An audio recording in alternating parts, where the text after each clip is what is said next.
Well, thank you, everyone. As I promised, we'll have a full briefing from here. So, as you know, just a few moments ago, the President also released a national COVID-19 strategy and signed 10 executive orders and other directives to move quickly to contain the crisis. Underpinning everything the President signed today and everything we do every day will be equity. Some highlights of those actions include an executive order to fill supply shortfalls for vaccinations, testing, and PPE. The President directed agencies to exercise all appropriate authorities, including the Defense Production Act, to accelerate manufacturing and delivering of supplies such as N95, masks, gowns, gloves, PCR swabs, test reagents, and necessary equipment and material for the vaccine. The President also signed a presidential memorandum to increase federal reimbursement to states and tribes for the cost of National Guard personnel, emergency supplies, and the personnel and equipment needed to create vaccination centers. An executive order that established a COVID-19 pandemic testing board to bring the full force of the federal government's expertise to expanding testing supply and increasing access to testing. An executive order to bolster access to COVID-19 treatments and clinical care, establishing a comprehensive and coordinated preclinical drug discovery and development program to allow therapeutics to be evaluated and developed in response to pandemic threats. Sorry, I had to clear my throat. There's a lot here. He also issued an executive order directing the Departments of Education and Health and Human Services to provide guidance on safe reopening and operating for schools, child care providers, and institutions of higher education. An executive order on the Occupational Safety and Health Administration to immediately release clear guidance for employers to help keep workers safe from COVID-19 exposure. An executive order to require mask wearing in airports or certain modes of public transportation, including many trains, airplanes, maritime vessels, and intercity buses. And an executive order establishing a COVID-19 health equity task force, something we had previously announced, but making it official today, to provide specific recommendations to the President for allocating resources and funding in communities with inequities in COVID-19 outcomes by race, ethnicity, geography, disability, and other considerations. These steps, of course, build on the actions we announced yesterday. I had an additional update. Some of you may have seen this come out through late last night, but I wanted to share with you that as a result of one of the executive orders President Biden signed yesterday, the acting Homeland Security Secretary issued a memorandum to review and reset immigration enforcement priorities.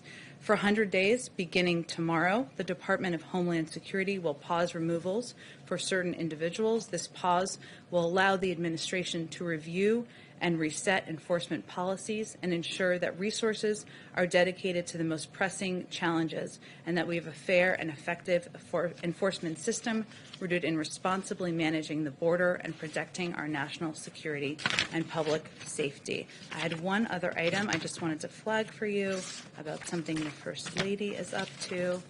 Let me see if I can find that, or I will circle back to it a little bit later.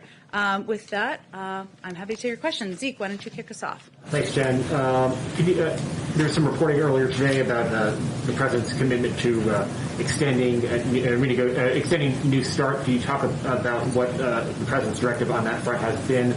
Additionally, can you confirm that the President requested reports from the new DNI for an assessment on potential foreign interference in the 2020 election, and then also the SolarWinds Act?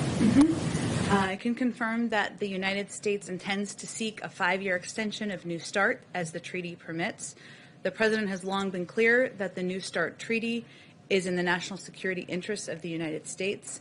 And this extension makes even more sense when the relationship with Russia is adversarial, as it is at this time.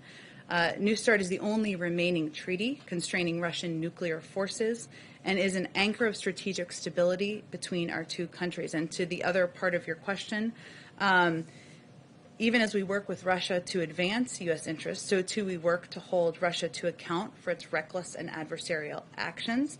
And to this end, the President is also issuing a tasking to the intelligence community for its full assessment of the SolarWinds cyber breach, Russian interference in the 2020 election, its use of chemical weapons against opposition leader Alexei Navalny, and the alleged bounties on U.S. soldiers in Afghanistan.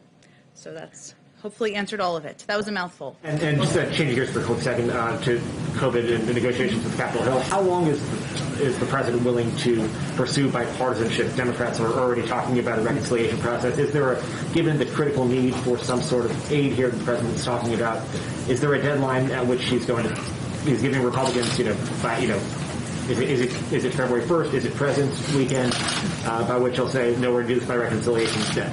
Well, I'm not going to set any deadlines on our first full day in office, but I will say, and hopefully I'll have more for all of you on this tomorrow, we are going to be increasing our engagement. It's already been ongoing even before the president was inaugurated yesterday, but hopefully we'll have more to share with you tomorrow on meetings, engagements, discussions that will be going on with leaders on Capitol Hill and many members over the course of the next several days. As I conveyed to all of you yesterday, his preference and priority is a bipartisan package and working with members of both parties to come to agreement on that, because he believes that the crises facing the American people, as we saw the jobs numbers this morning, the unemployment insurance claims, I should say, we put out a statement by our NEC director in case you didn't see that. As we've seen, and the reports from Dr. Fauci just a few minutes ago, this crisis is dire and it requires immediate action. And we hope and expect members of both parties to work together to do that. We're also not going to take options off the table, so we'll proceed with those discussions over the next couple of days. Go ahead, Christine. Hi, Jen. If I could just follow up on that. There was some reporting that there was going to be a meeting this weekend with a bipartisan group of lawmakers. Can you give us any indication? Is that going to happen with President Biden or with his economic team? Is that your expectation? Well, I think the reporting was around a meeting with NEC Director Brian Deese. I spoke with him earlier today. He is definitely going to be engaging with a range of members and a range of different groups of members from Capitol Hill in the coming days. I think we were still working to confirm specific meetings before I came out here, and I hope to have more for all of you on that by tomorrow. Okay, and more broadly speaking, Jen, President Biden has proposed this $1.9 trillion package. You already have some Republicans who say, we just passed a stimulus plan. They're not going to get on board with this. Mitt Romney among them, who says we just passed a program with over $900 billion. And some people say the price tag is just way too big. So how does President Biden expect to get this passed with bipartisan support? And how does that fit into his broader message of bipartisanship, proposing something like this that's that big? Well, I think it fits perfectly into his message of bipartisanship. He wants to work with Democrats and Republicans to address the crises that the American people are facing, whether they live in red states or blue states or Democrats or Republicans. The package was designed based on recommendations from health experts, from economists. It's been applauded by everyone from Senator Bernie Sanders to the Chamber of Commerce.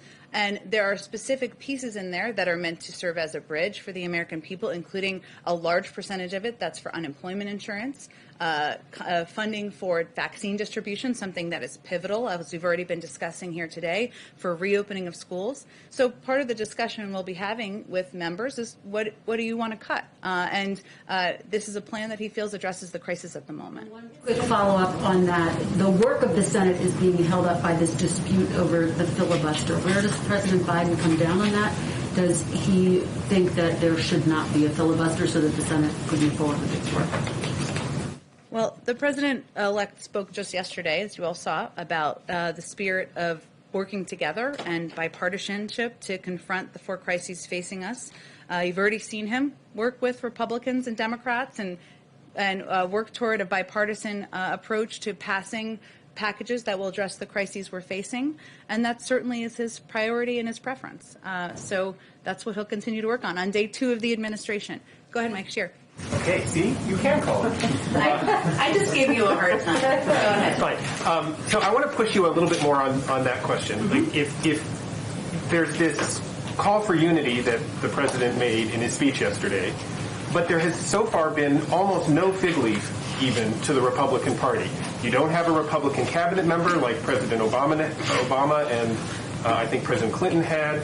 The executive orders that he's come out the gate have been largely designed at erasing as much of the Trump legacy as you can with executive orders, much of which the Republican Party likes and agrees with.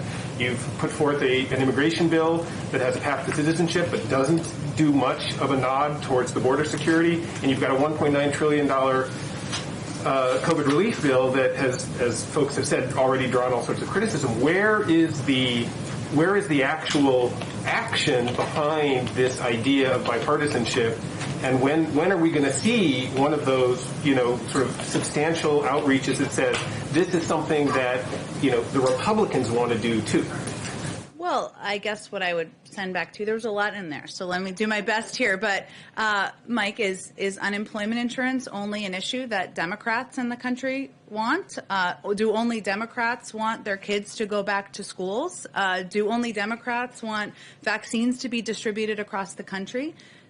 We feel that package, he feels that package is designed for bipartisan support. I will also say that we have also had some positive developments on our confirmations and our nominees. Last night, as you all saw, the president's nominee, now confirmed first female leader of the intelligence community, was confirmed with a vote of 84 to 10. You can check me on that, but an overwhelming vote. We've seen progress today on the nomination and hopeful confirmation of Lloyd Austin. So there is movement supported by both sides of the aisle and members of both parties. I think if you talk to Democrat or Republicans on the Hill, which I know many of you do, they will say they're not looking for something symbolic. They are looking for engagement. They're looking to have a conversation. They're looking to have a dialogue. And that's exactly what he's going to do. Go ahead, Mary. On that, has the president reached out to congressional leaders to sit down and discuss this relief package? Will he be? How much personal involvement is he going to have in this process? I expect he will be rolling up his sleeves and will be quite involved in this process, Mary. And he was. Yesterday was quite a busy day for him, as you all know. His schedule was minute by minute, and his family was here. But he was involved even before yesterday, having conversations with members of both parties, picking up the phone and having those conversations. He saw, of course, members of both parties. He invited leaders from both parties to join him at church. Obviously, that wasn't really a discussion about specifics of the bill, but he did have an opportunity to talk about his agenda and working together on his agenda moving forward. But I think you will see him quite involved in the days ahead, but you will also see the vice president quite involved. You will also see policy leaders like Brian Deese and others in the administration quite involved and having conversations with both Democrats and Republicans. But no plans right now to sit down with them. Well, I think we will have more to share with you soon in terms of engagement of many of our senior officials with members of both parties. And on the Defense Production Act, just to be clear, has the administration actually invoked the Defense Production Act? And if so, can you spell out what changes we may see because of this? Which companies are being asked to make what? Well, let me give you a very specific example that helped really make it clear for me. One area is to acquire more low dead volume syringes. And what that does is these specialized syringes allow pharmacists and vaccinators to extract an extra dose of the Pfizer vial, so making more doses available, of course. It also prioritizes the Defense Production Act raw materials that are used to produce the vaccine, so reducing bottlenecks. And it enables manufacturers, us to empower and invoke, I guess, an action from manufacturers to make sure we have the materials we need to get the vaccines out the door and in the arms of Americans. In terms of, obviously, he signed it this afternoon. I'll have to just circle back with you on what it means, if it's officially invoked in this moment or if it takes some time, and we can circle back with you after the briefing.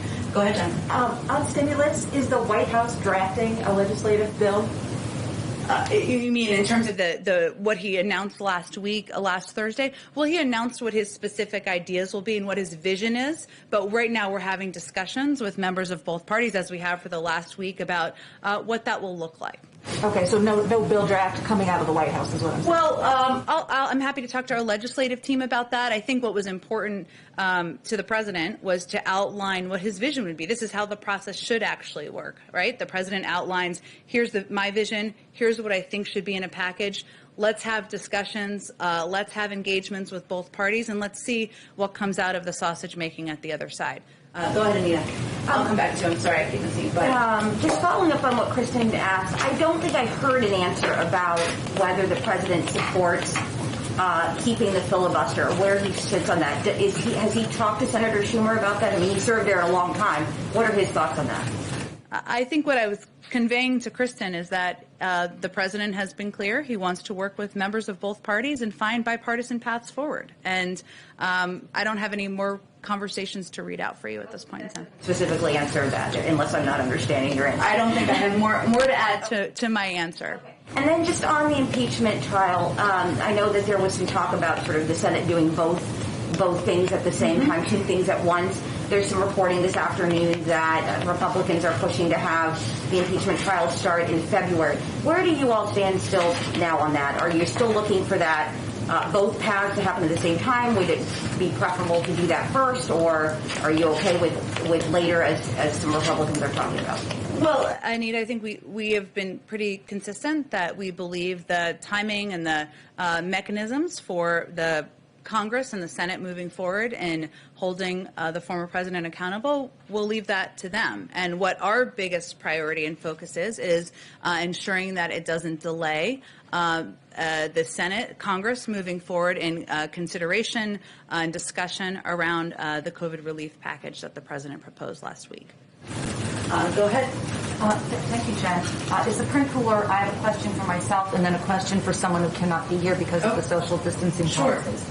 My question is this, and it's about unity again. I've heard from conservatives who are afraid that the president is going to try to pull back religious conscience exemptions for groups like Little Sisters of the Poor. The president pledged he would do that in July when Little Sisters won a case in the Supreme Court. The Health and Human Services nominee Javier Becerra pursued that line of going after the exemptions as Attorney General of California. What's the president going to do on that? I haven't discussed that particular issue with him. I'm happy to circle back with you, but I don't. There's not a change in his position from what he said earlier this summer. Did you have another question? Question from Adam Longa of WUSA 9. He says, we saw the president warmly greet Mayor Bowser during the parade yesterday. She's pushing for the D.C. statehood measure to be on the president's desk within 100 days. Will the administration get behind this bill, and does the president support it? I hate to disappoint you, but I will have to circle back with you on that as well. There's quite a bit going on. I have not discussed D.C. statehood with him in the last 36 hours. I look forward to hearing it. Okay, sounds great. Go ahead and back. Yeah, thanks, Jen. I wanted to circle back on something COVID-related. I know the president has obviously made a priority of resuming in-person learning in the first 100 days. I wondered, is the administration planning to issue any kind of uniform guidance to states on, whether it's reopening schools, reopening businesses, indoor dining, stuff like that? Or are you all planning to just kind of leave it to states to do sort of a patchwork based on their own situations? Well, as Dr. Fauci conveyed, our objective is to ensure that health and medical experts are leading the effort in delivering guidance, determining guidance, and also communicating it with the public whenever possible. And any guidance would come, of course, as you know, from the CDC. We will, of course, defer to that. But part of our priority and our focus here is on providing more engagement with states, more clear guidance from the federal level in terms of how we're planning to operate, what data we're seeing, how vaccines are being distributed, what we see as the challenges, and that communication has been lacking as we understand it from our conversations in the past few months. So that is what we will focus on improving in the months ahead. Would you specifically, are you planning to do, daily or weekly calls with states, or how are you planning to up the communication there? Well, we have an entire COVID team, as you know, who are now, most of them are official, and part of their role will be engaging with governors, Democrats and Republicans, mayors, local elected officials to gain a better understanding of what's happening on the ground. That will be how they're going to be intaking a great deal of information. Obviously, health care providers and experts on the ground as well. We will also do engagement from the level of the president and the vice president as well, because they also want to have that conversation with states and local officials on what they're experiencing, what they see the challenges as, and how they can be addressed. And that's something I think in President Biden's heart. He is a local elected official still, and he gets into the weeds of what they're experiencing, and he will be involved in that himself. Go ahead and go way back. Thanks, Jen. There's a lot of really big things that the administration wants to do: infrastructure, the stimulus, tax reform. Can you sort of lay out the cadence for us over the upcoming year? How do you envision those three major things playing out? What's the order? When do you think those will be taken up? When will they happen? Well, what I can lay out for you on our first full day here is what our initial priorities are, and they revolve around addressing the four crises that the president has stated that the country is facing, including getting the pandemic under control, getting people back to work, addressing our climate crisis, and addressing racial equity. And so, go ahead. No, I was going to ask you, do you think tax reform happens in 2021? I don't really have any predictions for you on that. I think at this point in time and for the foreseeable future, addressing the pandemic, getting the pandemic under control, and that linkage to getting people back to work will be his top priority. Keystone XL, the decision yesterday from the president. What would you say to those who have lost their job or will lose their job as a result of that decision? What would the message from the president and the White House be? The message of the president and the White House would be that he is committed. His record will shows the American people that he's committed to clean energy jobs, to jobs that are not only good, high-paying jobs, union jobs, but ones that are also good for our environment. He thinks it's possible to do both.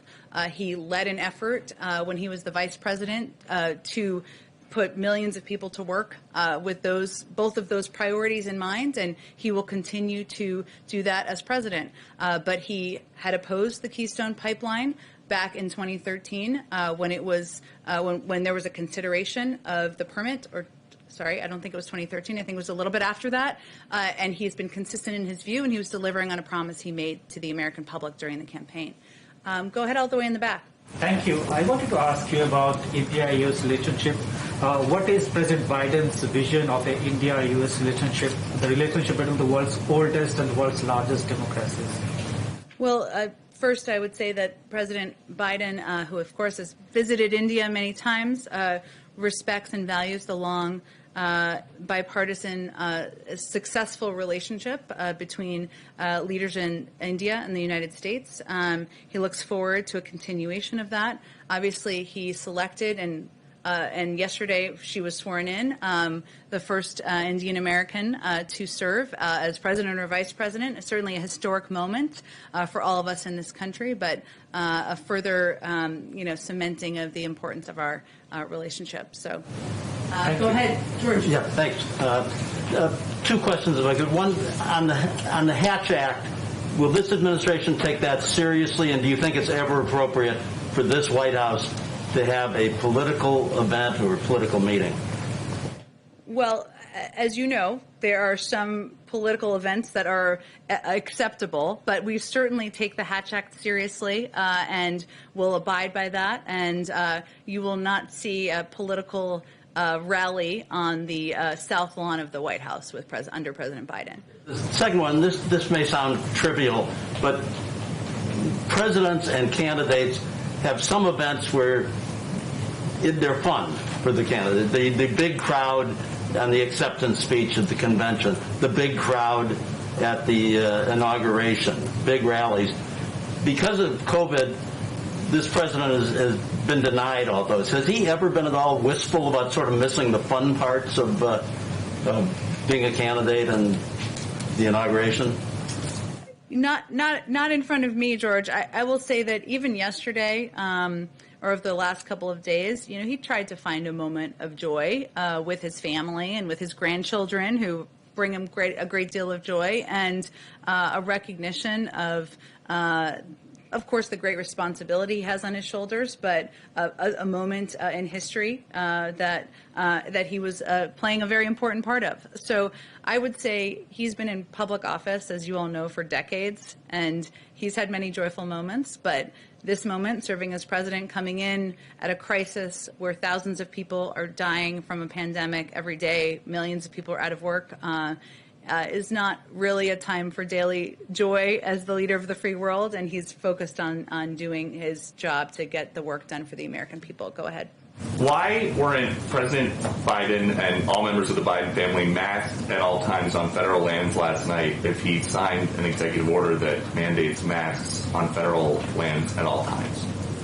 At the inaugural Memorial, yes. I think, Steve, he was celebrating an evening of a historic day in our country, and certainly he signed the mask mandate because it's a way to send a message to the American public about the importance of wearing masks, how it can save tens of thousands of lives. We take a number of COVID precautions, as you know here, in terms of testing, social distancing, mask wearing ourselves, as we do every single day. But I don't know that I have more for you on it than that.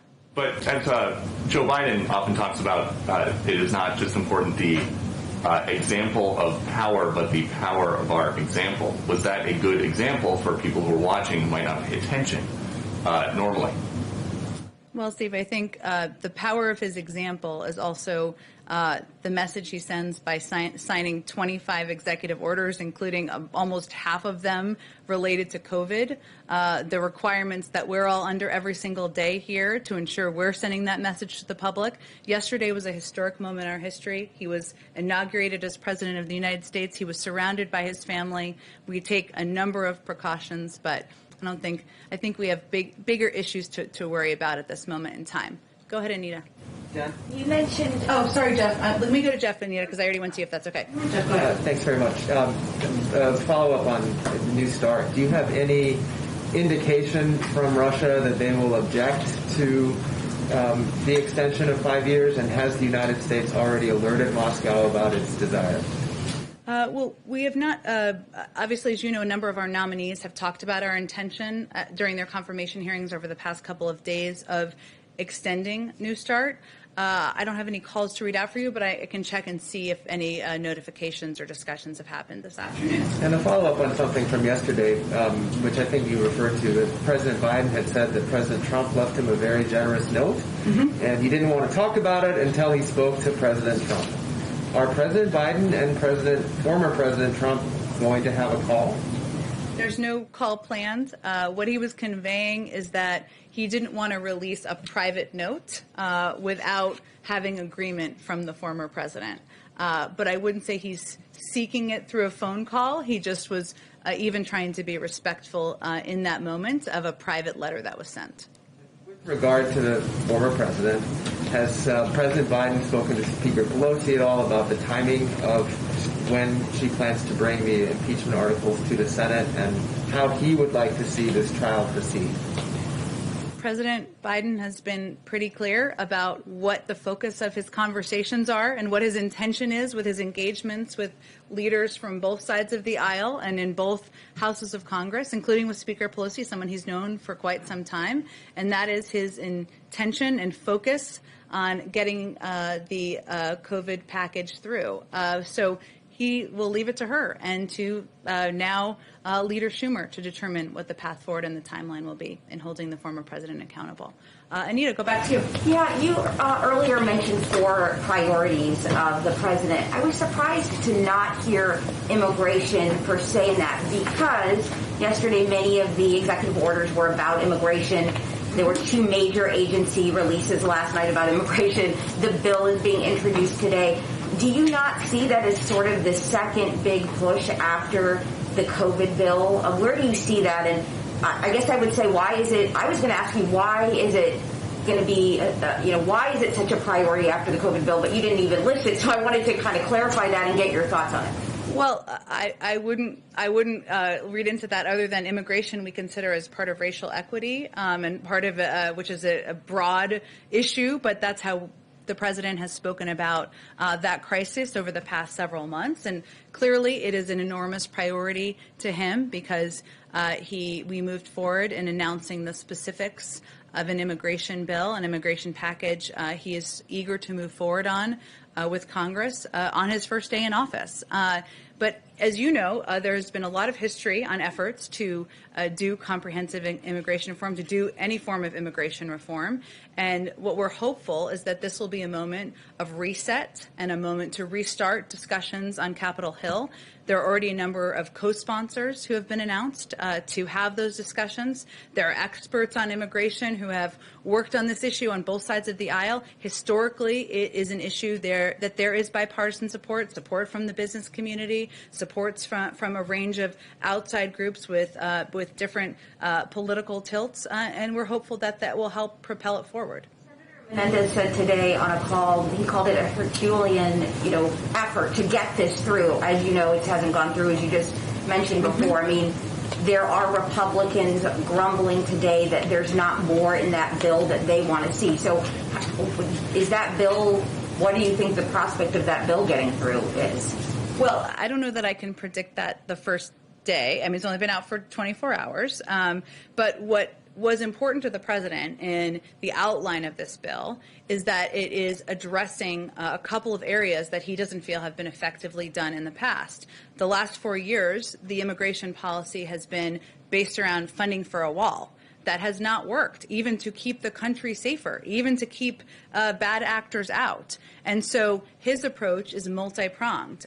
It is to do smart security that will help address and use technology to address key border crossings, address ports of entry more effectively and efficiently, and putting that oversight in the hands of the Department of Homeland Security. It will also help address root causes of migration, and that hasn't been in past bills, as you probably well know, Anita. It was not in the bill in 2013, but it's something that he has been an advocate for in his time in public office.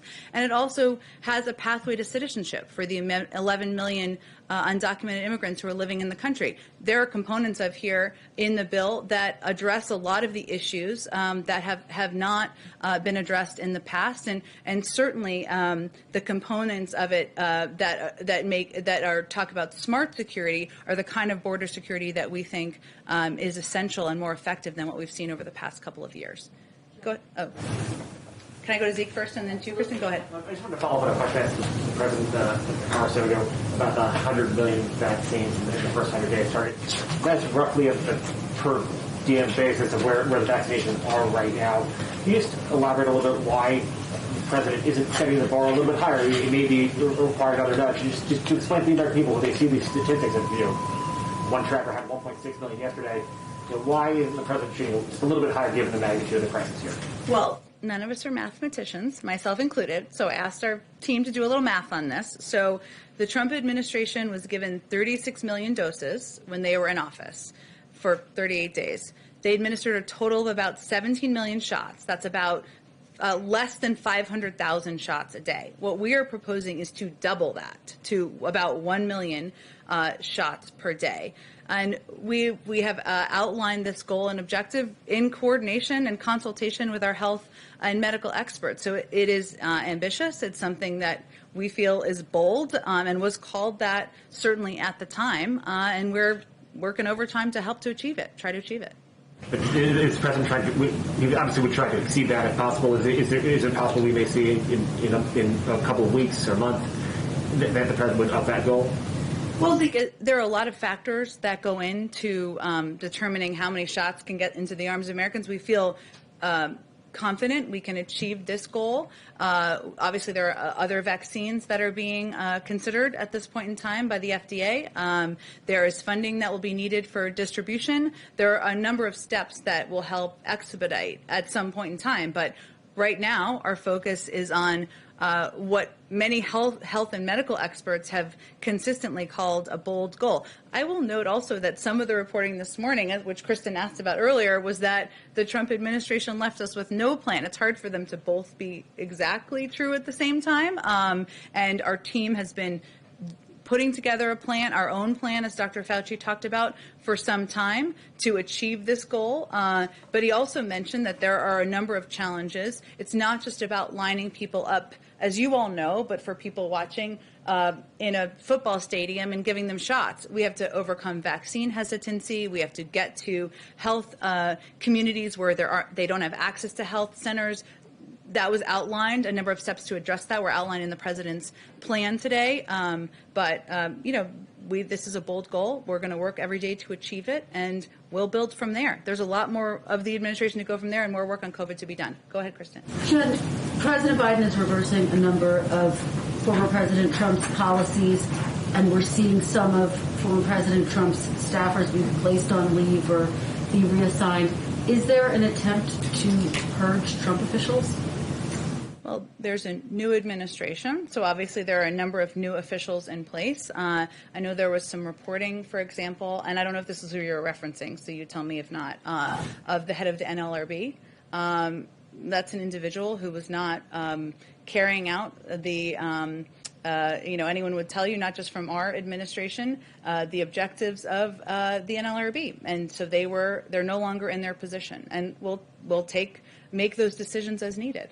Effort writ large, but you're reassessing individuals. Well, Kristen, as you know, when a new administration comes in, there's a massive changeover in political appointees and nominees and people who will serve in a variety of roles. There are some people, Christopher Wray as an example, I'll just bring him back up, who will continue to serve in his role. But we have great value for career officials, for the officials who have been the heart and soul of agencies across government since long before the Trump administration, but who have served through the Trump administration as well.